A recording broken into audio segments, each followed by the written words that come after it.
Hey there. So I have something a little bit different for you. Something I'm trying to do this year is, read a lot more books and just sort of open my mind to different things. So thought I'd give you a quick book review. I went ahead and just finished "Can't Hurt Me," the David Goggins story. And if you don't know David Goggins, type him into YouTube, see some of the things he's done. He's probably best known for being a Navy SEAL. He went through Hell Week 3 times. He did a lot more things in the military that were very impressive. But really, what I took from this book, we'll just get a couple things out of the way. First and foremost, he was raised, brought up in a horrible environment. Never, never used that as a crutch, or he called it a victim's mentality. His words, not mine. And struggled through it, and used it as fuel for a lot of the fire that he had later in life, used to sort of draw upon that when he was trying to accomplish things. And a lot of things that he went on to accomplish were obviously very physical in nature, right? He at one point held the record for the most pull-ups, for example. I think it was 4,050 or something of that nature on a 24-hour period. He went after that record, 3 different times before finally getting it. And, lots of lessons there. He's an ultra marathon runner, which, running a marathon in my mind is crazy. And running an ultra, which is, many times 4 marathons, right, continuously, and triathlons and just lots of other amazing races, whether it's the one that starts in Death Valley and ends, I think it's up Mount Whitney or whatever it is. It's just the physical feats that the human body can take are very impressive. And he was myopically focused and went after him. All of those are very impressive. All of those, get your juices going and really want to make you, tackle bigger and better goals. But, after looking through it and sort of digesting it a little bit more, I think there's a lot more to uncover. First and foremost is what he calls the 40% rule. I found this one pretty interesting because, I think it comes up a lot. He talked about it from a physical capability, right? Your mind kind of tries to tell you to take it easy, to put that weight down, to not run as fast, to not jump as high, or, stop the repetitions. And what he likes to say is the body does that, or the mind is trying to stop your body when you're only at 40% of capacity, which is interesting, right? When you think you can more than double what you've currently done, right, before total failure, is interesting, right? The mind is something you need to train. He goes on to talk about that in respect to training to get to the 60% level, right? He talks about, hey, if you can just take your mind and prove to yourself over and over again that you have, that extra 20%, you've increased your capacity by 50%, right? You've gone from 40 to 60, a 20% or a 20-point jump. And, he was constantly striving to increase it from 60 to 80. And, he talked about a couple of times in the book that he thought he neared 100. But I find that really fascinating, right? First, the body sort of shuts down, or the mind again, not the body, the mind tries to protect yourself and tries to limit things at 40%, which I'm just fascinated by. And I'm going to see where this goes and see if you really can just go that extra, whether it's running or lifting weights or whatever it is. So I found that interesting. Another one that was interesting to me was what he called the cookie jar, right? The cookie jar was something for him when he was growing up that was a pleasant surprise, right? He'd go in there, pull out Oreos or chocolate chip cookies or whatever they were, 1 or 2 at a time. And it was a pleasant part of the day. And what he was doing as he got older is he was using the cookie jars as this mental sort of place he went, and he pulled out things that he chewed on, mentally, right, to get him through something, right? Whether it was interesting listening to the stories, some of them were frankly negative, but he used it as fuel to keep going and keep that fire stoked, which I thought was pretty impressive. So, I thought the cookie jar was interesting, in using your history and your personal story as fuel. And it was internal fuel. It wasn't like he was sharing them out loud or, putting them on blast on social media. It was all between the ears, right? Using these the cookie jar analogy for, to push himself and to keep himself in the fight and do one more rep or run one more mile or or whatever that happens to be. The other thing I found interesting about his book, besides all his stories were just fascinating, was at each chapter, I'll call it chapter, maybe you call it sections, he gave homework, because he knew people that read this were probably goal-oriented and felt that they had to step up and do something. And he did an excellent job of kind of giving goals that built on themselves as you move through it. I forget, it was 9 or 10 chapters, but all the goals kind of piled up and, and gave you real things to work on. So I found this book interesting because it wasn't only a great story and I read it in like 2 days, but there's actually stuff just to go back to the homework, which isn't so bad. It's like a page and a half each. I'll probably go back to and really tear apart and figure out how I can adopt that in my life.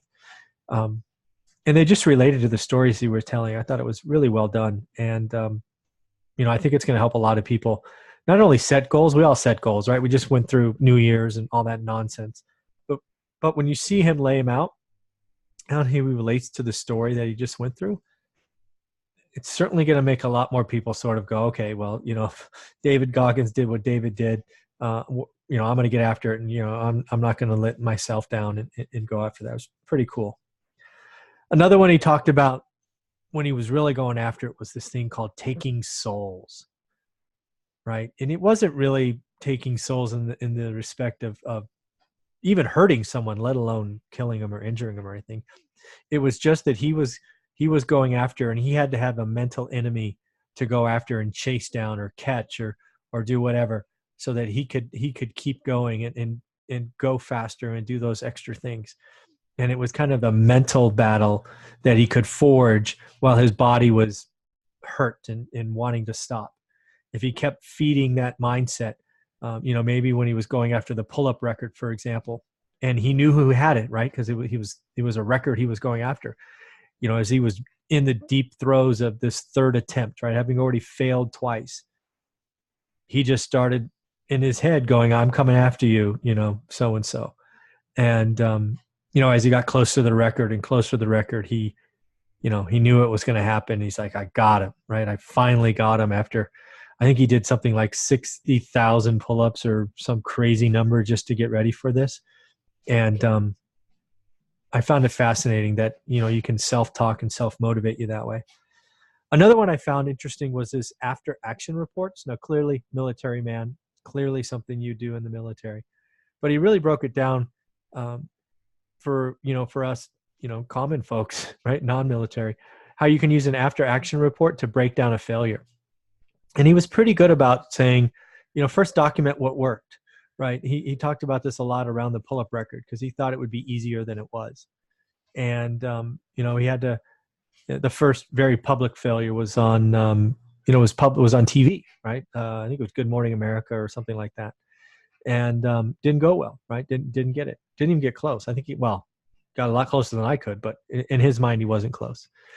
Then the next time he, did it in the dungeon, he called it a CrossFit gym in Nashville, I think. And, his hands basically just gave up, right? Split, cracked, blood everywhere. And the hands are what grips the bar. So had to stop.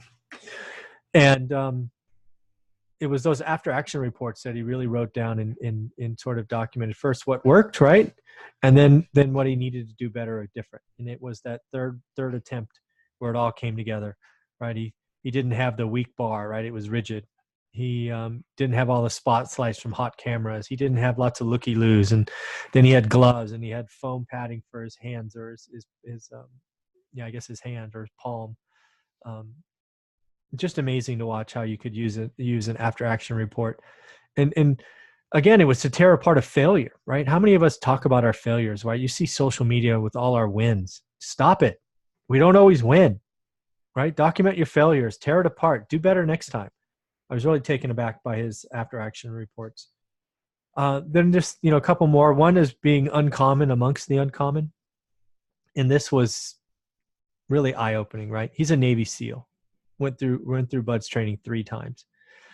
And, being a Navy SEAL is about as uncommon as you could be.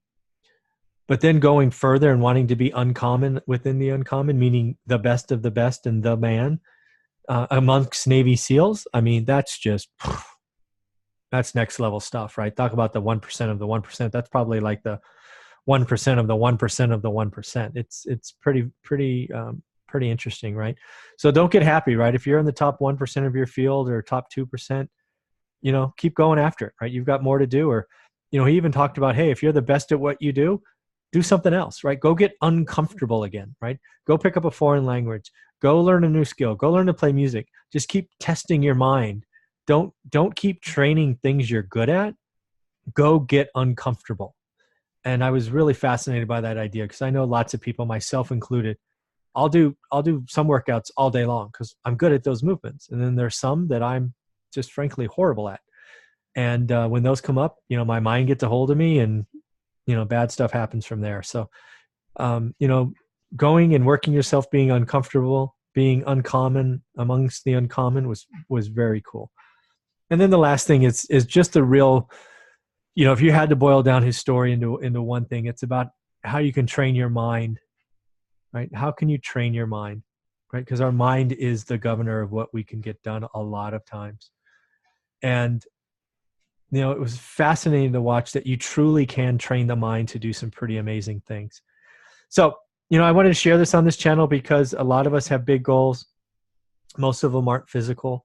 But there are still things we can go after and train ourselves and be uncomfortable and go after it and get up and do an after action report and figure out why it didn't work and go forward. So in the end, I fully bless this book. Can't Hurt Me, David Goggins story. Here, maybe put it over here. Fully bless this book. I will likely at least read the homework again and probably devour this book later this year again because it was very well done. And, you really can't help but be a little pumped up after reading it. So hope you enjoy it and let me know what you think. And if you've read it, leave a comment below. Have a great day.